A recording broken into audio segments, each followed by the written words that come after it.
Alright guys, welcome back to another video of this playlist, and in this video we are going to start our first step towards completion of this brain MRI segmentation tutorial. Now that we have an overview of brain MRI segmentation and the transformative impact of deep learning, let's dive into the first step of our journey. That is the understanding the dataset. The dataset we'll be working with is a critical component in training our brain MRI segmentation model. So let's explore its characteristics and gain insights into the brain regions and labels available. So first we are going to explore our data and do some data analysis. So during the exploratory data analysis phase, we examined the MRI scans to identify patterns and anomalies that could affect the segmentation process. So we are going to see our dataset, that is the dataset on Kaggle. Let's see first that.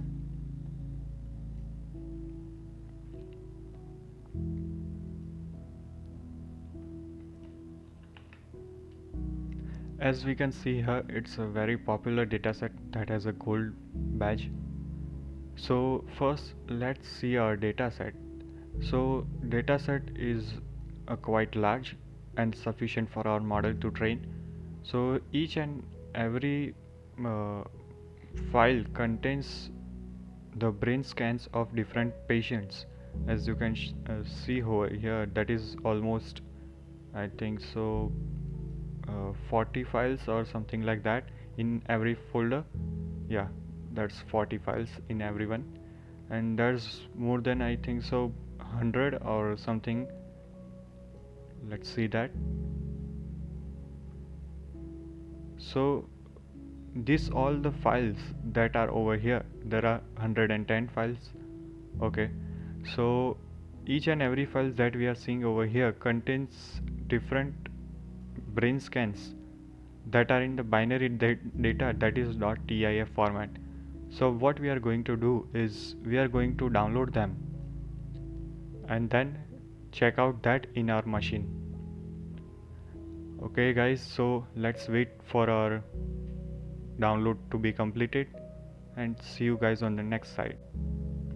So guys, the dataset has been downloaded, and before looking at onto the dataset, let me give you some brief about this dataset.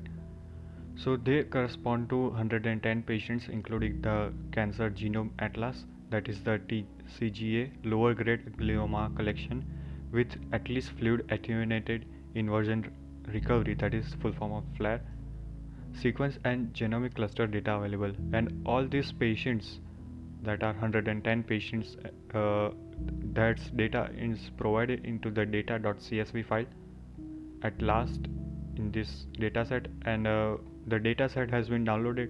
So let's guys, so dataset has been downloaded over here. So let me first extract it. Yes, extract.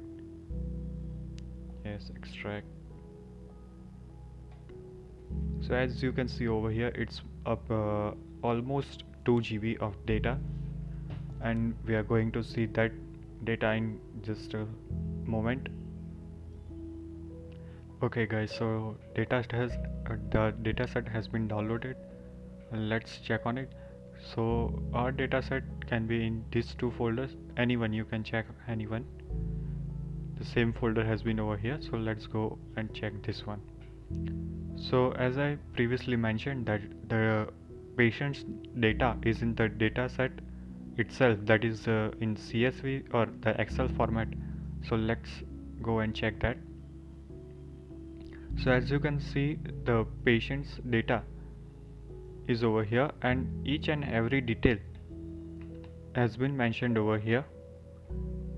So if you want, you can check that out guys. Also, let's check out a random one patient. Okay, let's see this one. So these all files are in TIF format, as well as its mask images that are the output of the brain tumor are over here. So let's check that out. So as you can see in this picture, this is some abnormality found by the doctors, and we can also see by our naked eye that there is some abnormality as compared to the other region. So if we check its mask image, that is has been formatted under score mask and also by its image name. So here it is, and it is showing quite accurately that what is the abnormality. In this image we can see that there is a big tumor over here in this region, and also same for the mask image, that it is quite accurate. Alright guys, this was for the data set, and now let's import our libraries and all that stuff, and let's start coding. Okay guys, so we are here in VS Code or Visual Studio Code with our dataset being loaded, and this is a IPython notebook, that is Jupyter notebook, and let's import first our libraries. Okay, so these are some of the libraries and the functions that we are going to use in our upcoming video. Alright guys, so the dataset has been loaded as well as the libraries are being imported. So let's import our dataset first. Before importing our dataset, let's set some parameters for our images that we are going to use. So first is IM width, so that is the width of the image that we are going to use. And if guys you want to see that which what is this that is being auto completed, this is tab 9 that you can use, which I use frequently.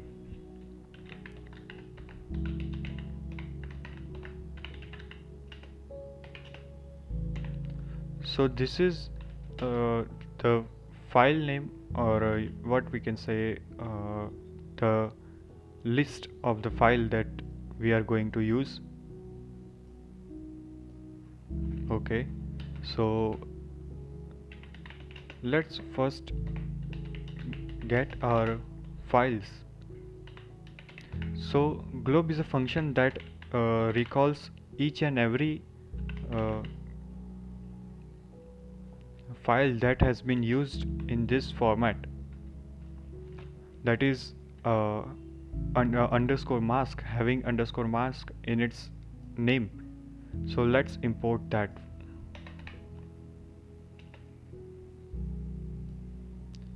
So this is my current path that you can see over here, and now what we are going to do is add a asterisk sign as well as another asterisk sign denoting that there are some images with uh, having its at the back, that is underscore mask. And then what we are going to do is we are going to iterate through that files.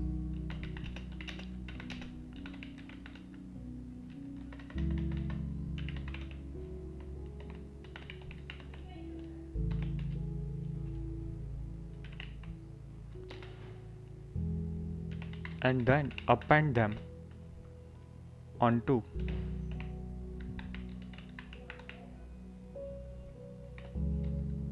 our image file name train list. So what we are going to do is, it is very simple, that is we are going to replace underscore mask with absolutely nothing. That is we are removing underscore mask from all our mask uh, images, and then let's check out that what is the files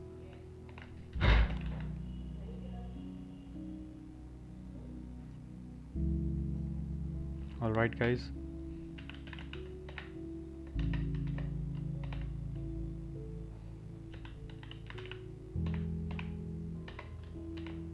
let's check out uh, 5 files of that we are importing, or we are doing that, and check out our what is the length that we are using over here. So let's do that. Okay, so the kernel has to be started. Okay,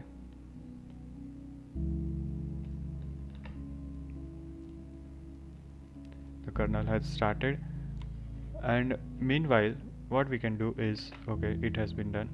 Same error, let's check it out once again. Alright guys, so the error has been removed. So the error was simply the underscore that was remaining. Quite funny. So let's do it. Okay, so as we can see over here, the data set is being shown over here. So this is the sample file that we have extracted from over here. So let's make it just one, so that, okay, so over here we can see that image file name underscore train that contains all our mask images that we are transforming or replacing its mask underscore mask with nothing. Okay guys, so now let's do one thing. Let's create a function so that we can plot our images from the image path. As you can see over here, it's quite a good completion. Columns, and then list of the image,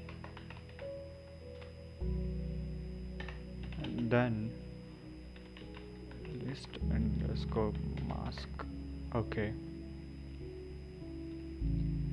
so now what we are going to do is we are simply going to plot our images, that is fig equal to plt dot figure. Let's first set our image size, that is fig size equal to 12 comma 12. Let's make it 12 comma 12. Okay, so it's showing us this. So for I in range that we are always using, rows plus columns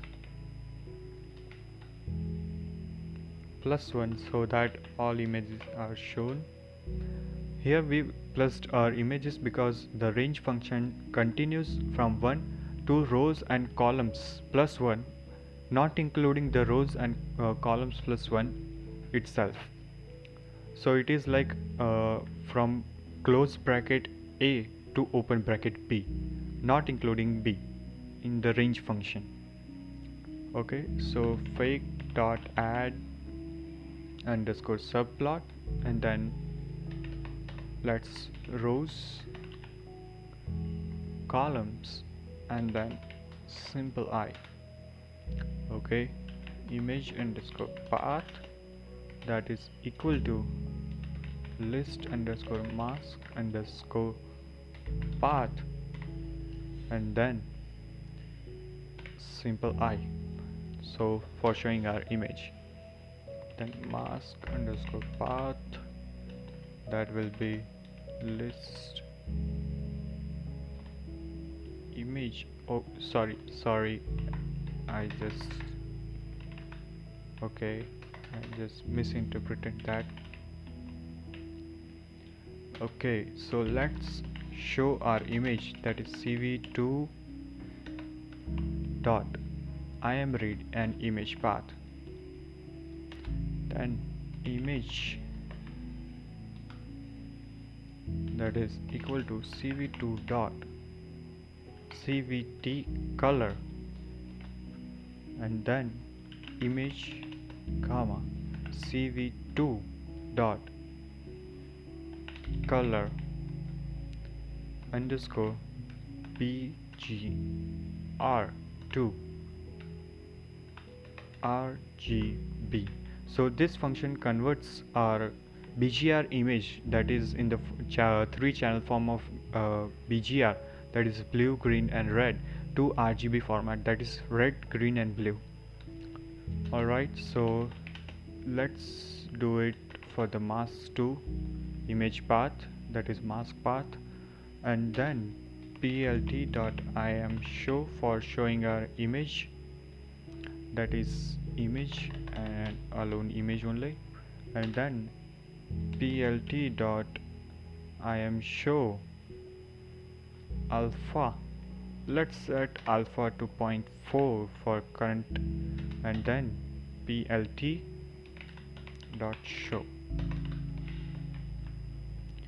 Okay, so that's it for the function, and now let's plot it. Okay, just a second guys. Okay, so plot underscore image from path, that image path will be, let's first set our rows and columns, and then our list image path that is being used over here, let's set that to image underscore file name, that is because it is our, okay, and then mask underscore files, and then let's see what happens. Alright guys, so as we can see over here, this is showing our images at random. Okay, let's do that one again so that we can see over here that it is showing our images quite accurately. So what we are going to do is, in next video we are going to pre-process the data set and then continue our this tutorial for the brain MRI segmentation, and then we are going to wrap up this course. Okay, so guys, in this video what we have learned is how can we import our data set, how to import our libraries and all that models. You can find this code in the description of this video, as well as you can check out my GitHub where I have posted some other cool tutorials as well as some cool projects which you can check out. And till then, stay tuned guys.